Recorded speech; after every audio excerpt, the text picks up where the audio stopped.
Matthew 4 and the 4th chapter. Then saith Jesus unto him, Get thee hence, Satan, for it is written, Thou shalt worship the Lord thy God, and him only shalt thou serve. Deuteronomy 6 and 13.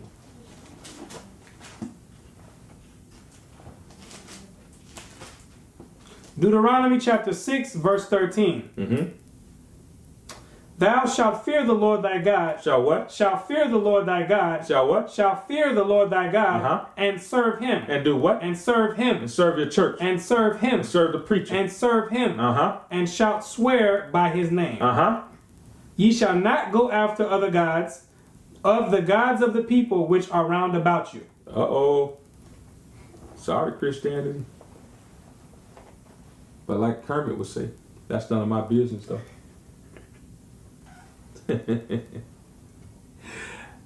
You all must read this Bible. You all must study to show yourself approved. Go ahead. Matthew 4, verse 12. Give me Joshua 24 and 14. I got to nail that one. Nail that one in the ground.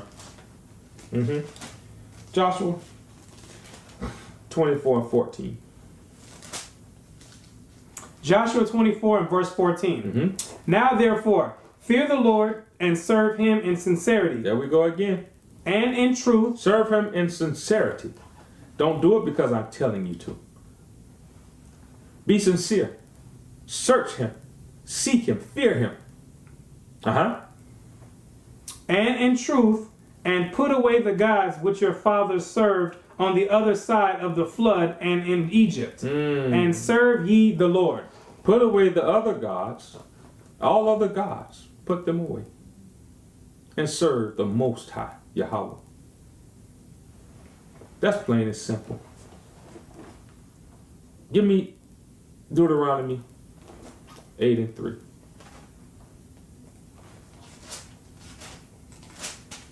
But before, get that, I want you to get that. Don't read it yet. Read 11. And I'm going to show you what ministered means. Go ahead. Matthew chapter 4, verse 11. Then the devil leaveth him, and behold, angels came and ministered unto him. So now, give me Deuteronomy 8 and 3. Let's see how he was ministered to. The same way in the wilderness where he is now is the same way we were ministered to back then. Deuteronomy 8 and verse 3. And he humbled thee and suffered thee to hunger. And fed thee with manna. Fed thee with what? With manna, which thou knewest not. Neither did thy fathers know, that he might make thee known that man doth not live by bread alone, but by every word that proceedeth out of the mouth of the Lord doth man live. So now we were served with manna from where we did not know. The same thing Mashiach was served. But the angels came and ministered the same manner unto him. Now, it was not talking about the ministry of the word like in the wilderness. It was talking about and he was hungered, it said, it started off. He was hungered. That's the ministry.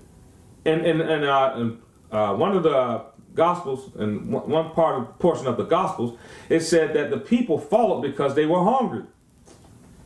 That's where the 5 loaves and the 2 fish and the 5 loaves come in play. They were hungry. The disciples were trying to send them away. Mashiach said, no, you can't tell these people, give these people the truth, teach these people, and they're sitting here hungry, they stomach growling. Because they're not going to be able to hear because they're in pain. The physical is going to overtake the spiritual at that point. You feed them and then you tell them. Therefore, you kill 2 birds with 1 stone, as they say. You fed them naturally, and now you're going to feed them spiritually. That's making someone whole. Now let's go to the next verse in Matthew. Matthew 4 and verse 13. It's 12. And 12. Now when Jesus had heard that John was cast into prison, he departed into Galilee. The same John that was ministering, that baptized Mashiach, he was cast into prison. Where are most of the Hebrews today? All right. Verse 13. And leaving Nazareth, he came and dwelt in Capernaum, which is upon the sea coast in the borders of Zabulon and Naphtali. Okay, so now let's go to Genesis 49. Because it says in the borders of Zebulun and Naphtali. Genesis 49. Starting at the first verse. Genesis 49 and 1. Mm-hmm. And Jacob called unto his son and said, Gather yourself together, that I may tell you which shall befall you in the last days. In the what? In the last days. Gather yourselves together and hear ye, sons of Jacob, and hearken unto Israel your father. Did he say one son or sons? Was it singular or plural? Sons of Jacob. Sons. And hearken unto Israel your father. Reuben, thou art my firstborn. Go to 3. Reuben, thou art my firstborn. My might and the beginning of my strength, and excellency of dignity, and the excellency of power. Go to 5. Simeon and Levi are... So now we got Reuben, Simeon, and Levi. That's 3. Simeon and Levi are brethren. Instruments of cruelty are in thy habitations. O my soul, come thou not into their secret. Give me 8. Judah, thou art he whom thy brethren shall praise. That's 4. 13. Zebulun shall dwell at the haven of the sea. 5. Where we at? 13. 14. Issachar is a strong ass. 6. 16. Dan shall judge his people. 19. Gad, a troop shall overcome him. 20. Out of Asher his bread shall be fat. 21. Naphtali is a hen let loose. 22. Joseph is a fruitful bow. And 27.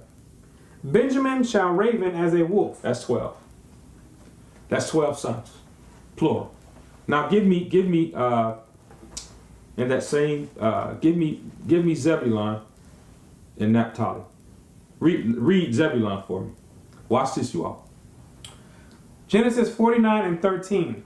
Zebulun shall dwell as the haven of the sea. And he shall be for an haven of ships. And his border shall be unto Zidon. Give me Naphtali. Verse 21. Naphtali is a hen let loose. He giveth goodly words. Now, let's go back to Matthew 4 and 13. Matthew 4 verse 13. And leaving Nazareth, he came and dwelt in Capernaum, which is upon the sea coast. Which is what? Upon the sea coast. What did Jacob just say about Zebulun? It's going to be on the border. On the border of the coast of the sea. This was prophesied thousands of years before this. Thousands before this. Now, you're going to tell me this Bible isn't true. This man called his 12 sons together. We just counted them out. And told each one what's going to happen to them. Now we're going through a captivity in Egypt, Syria, Babylonia. Now let's say we started from the bottom, now we're here. Now the prophecy is coming forth. Zebulun is by the sea, just like, give me 4. Matthew 4 and 14. That it might be fulfilled which was spoken by Isaiah the prophet, saying, Isaiah the prophet. Who? Isaiah the prophet, saying, the land of Zebulun and the land of Naphtali, by the way of the sea. By the way of the what? By the way of the sea, beyond Jordan. What? Beyond Jordan. Who was beyond Jordan? Keep going. Galilee of the Gentiles. Of the Gentiles. So now Zebulun and Naphtali are being numbered as Gentiles. Well, how can they be Gentiles if they're children of Israel? Well, we have the house of Israel, the northern kingdom, and we have the southern kingdom, which is and was Yahweh or Judah. Judah referred to the northern kingdom as Gentiles. There are 2 sets of Gentiles. There's the house of Israel, 1, and then there's all the other nations, 2. 2 sets. So you have to get your context in your Bible correct when you're reading and studying. To see what Gentile was being spoken of when it was being spoken, when you read this book. Now, give me 16. Let's go to Isaiah. Isaiah 9, 1 and 2 second verses. Isaiah chapter 9 and verse 1. Nevertheless, the dimness shall not be such as was in her vexation. When at the first he lightly afflicted the land of Zebulun. Of who? The land of Zebulun and the land of Naphtali. Now here we are in Matthew. Way from Isaiah. Read that again. Watch this. Nevertheless, the dimness shall not be such as was in her vexation. When at the first he lightly afflicted the land of Zebulun and the land of Naphtali, and afterwards did more grievously afflict her by the way of the sea beyond Jordan in Galilee of the nations. Now, we're here at, let's go back to Matthew 4 and 15. Matthew 4 verse 15. The land of Zebulun and the land of Naphtali by the way of the sea beyond Jordan, Galilee of the Gentiles. Of the Gentiles. Give me 16. The people which sat in darkness and dimness. We just read about that dimness in Isaiah. Saw great light. Saw what? Great light. So now the light ain't so dim no more. And to them which sat in the region and shadow of death, light is sprung up. There's no more dimness. Now let's precept that. Go to Isaiah 42.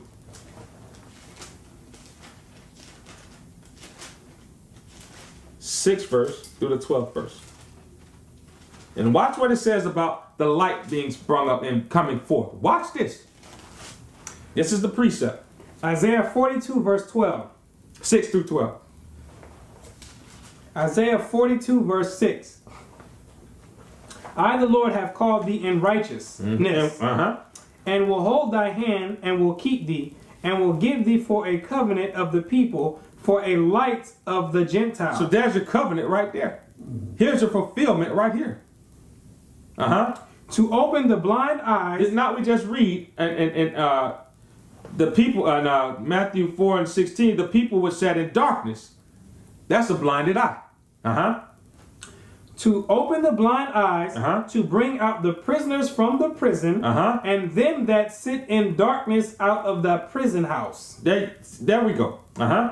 Verse 8, I am the Lord, that is my name, and my glory will I not give to another, neither my praise to graven images. Right. 9, behold, the former things are come to pass. The former things are come to pass. That dimness, it's come to pass with Zebulun and Naphtali. And new things do I declare, before they spring forth, I tell you of them. Sing unto the Lord a new song, and his praise from the end of the earth. New things are springing forth. The new thing is that we are able to come here and break this book down for you. That's the new thing, because they couldn't do it like this 30, 50 years ago. Most of us couldn't hardly read that well. Ye that go down to the sea and all that therein. There's Zebulun and Naphtali right there. The isles and the inhabitants thereof. The isles of the Gentiles. Let the wilderness and the cities thereof lift up their voice. The villages that Kedar doth inhabit. Let the inhabitants of the rock sing. Let them shout from the top of the mountains. Let them give glory unto the Lord and declare his praise in the lands. Now, here's prophecy. Let's go back to Matthew 4. Matthew 4 and verse... Now, let me expound on that right quick. Because a lot of people are saying this is where they get the misunderstanding from John 3 and 16. For he so loved the world that he gave his only begotten son. But we've proven to you that the son was given for Israel. Yarashalm. We proved that. Me and Akim Yarashalm. We've proved that to you today. Watch the videos. Go back through them and stop. If you need to, rewind, fast forward, whatever you need to do to get this message, you need to do it. Now, let's go. Let's see what Matthew 4 and 14 was talking about when it was talking about the fulfillment. It says, read Matthew 4 and 14. Matthew 4 verse 14. That it might be fulfilled which was spoken by Isaiah the prophet, saying... The fulfillment that Mashiach was talking about, or this Bible was talking about, is Matthew 5 and 17. Let's go to Matthew 5 and 17. Matthew 5 verse 17. Think not that I am come to destroy the law or the prophets. So now we're dealing with not just the law, but the prophets. Don't even think I've come to destroy the law or the prophets. A lot of people stop at the law. They don't even go into the prophets. They don't understand what it means by the prophet. Well, Isaiah was a prophet. And it was prophesied by Isaiah saying, the land of Zebulun and the land of Naphtali, by the way of the sea, beyond Jordan, Galilee of the Gentiles. It was prophesied. So this is what he came to fulfill, the prophecy. He didn't come. Let's keep going. Think not that I am come to destroy the law or the prophets. I am not come to destroy, but to fulfill. He come to fulfill Isaiah 9 and 2. 9 verses 1 and 2. 18. Give me 18. For verily I say unto you, till heaven and earth pass. So heaven and earth give testament to the law still standing. Because Mashiach said, until heaven and earth pass. Let's stop right there. No, let's keep going. One jot or one tittle shall in no wise pass from the law till all be fulfilled. Let's see what an all fulfillment be. Let's go to Jeremiah 31. Jeremiah 31. 35 through the 37th verse. Start at the 35th verse. Jeremiah 31 verse 35. Watch this. Let's see what the fulfillment of the law being done away. What's a sign of the law being done away is? Thus saith the Lord. That says who? The Lord. Which giveth sun for a light by day. Genesis. And the ordinance of the moon and the stars for a light by night. That sounds like Genesis chapter 1. And like 14 and 15 and 16 up in there. Which divideth the sea when the waves thereof roar. The Lord of hosts is his name. If the ordinance depart from before me, saith the Lord. Here we go. The ordinances of the heavens and the earth. Not one jot, one tittle. Then the seed of Israel also shall cease from being a nation before me forever. So there, even the seed of Israel gives testament to the law not being done away with. Because if the seed of Israel was departed from before the Most High, so would the sun and the stars and the ordinance be departed also. Verse 37. Thus saith the Lord, if the heaven above can be measured. If you can measure, if science, get your scientists, all of those people, if they can measure what? If the heaven above can be measured and the foundation of the earth searched out beneath, I will also cast off all the seed of Israel for all that they have done, saith the Lord. So what happens when they send that naughtiest thing down too far? The pressure down there crushes it. They can't measure how deep it is. So therefore, as Israel stand, so does the sun and the moon and the ordinances still go forth. Therefore, the law still stands. According to Matthew 5 and 18. Read it one more time. Matthew 5 verse 18. For verily I say unto you, till heaven and earth pass, one jot or one tittle shall in no wise pass from the law, till all be fulfilled. So now Mashiach is telling you all, is telling us who he is, what he is, and why he's here. To fulfill, to be tempted, to be tested, to come through. So if he can do it, we can do it. Watch this. Give me Hebrews 4 and 15. Watch this. If he can do it, we can do it. Hebrews 4 and verse 15. For we have not an high priest which cannot be touched with the feeling of our infirmities, but was in all points tempted like as... He was in some points. But was in all points tempted like as we are, yet without sin. Let's keep going. Let us therefore come boldly unto the throne of grace, that we may obtain mercy and find grace to help in time of need. Let's go back to Matthew 4 and 17. Now the light has sprung up. He's been tested. He's told us that he's come to fulfill the prophecy of Isaiah, telling who he was and who he is. And now that he's been tempted and he's been tried, he's gone through, he's come out on top. He's going to start the work now. That's the patience. That's the patience he had to endure. To endure these tests and trials by Satan, then go forth from there. 17, watch this. From that time Jesus began to preach and to say, repent, for the kingdom of heaven is at hand. 18, and Jesus walking by the Sea of Galilee saw two brethren, Simon called Peter and Andrew his brother, casting a net into the sea, for they were fishers. And he said unto them. And who said unto them? And he saith unto them. Who? Mashiach. Yahushua, who we erroneously call Jesus Christ. Follow me. Follow me. And I will make you fishers of men. Obedience. Right there. Now it's time for them to be tempted. Or tested. Not tempted, I'm sorry. Tested. Because we read in James 1 and 13, the Most High don't tempt man. So it was their time to see if they would obey. Follow me. They could have easily said, no, I got some work I need to do to feed my family, or gave some old off-brand excuse like we do today. What happened in 20? What happened in 20? And they straightway left their nets. They straightway, they didn't even question, left their nets. And followed him. Obedience is better than sacrifice. And going on from thence, he saw other two brethren, James the son of Zebedee, and John his brother, in a ship with Zebedee their father, mending their nets. Yes. And he called them. Verse 22. And they immediately left the ship. And they did what? Immediately left the ship and their father. They didn't procrastinate. Because we just read, you have to love, you have to hate mother, father, brother, sister, and all these, even yourself, when it comes to this way. And followed him. And they followed him. They forsook all and followed him. Keep going. And verse 23. And Jesus went about all Galilee, teaching in their synagogues. Whoa. He didn't go into the streets. Where did he go, according to this book? And Jesus went about all Galilee, teaching in their synagogues.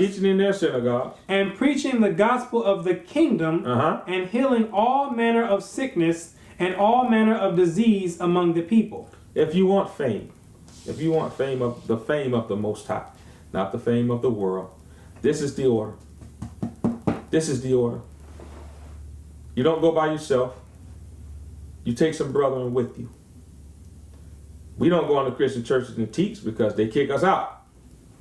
But now it's going to come a time we're going to have to go in there and get kicked out. 2 by 2 or however many. Because that's where the sick are. That's where the deceived are. We're going to have to go and preach and teach them. Cast not the pearl to the swine. Okay, well, somebody in there might hear us. And when they kick us out, that person might follow us. And his fame went throughout all Syria, and they brought unto him all sick people that were taken with diverse diseases and torments, and those that were possessed with devils, and those that were lunatic, and those that had palsy, and he healed them. Verse 25. And there followed him great multitudes of people from Galilee and from Decapolis and from Jerusalem and from Judea and from beyond Jordan. So therefore, his fame grew because of his obedience. Thank you, Brother Brother Yarashalm. Because of obedience, his fame grew.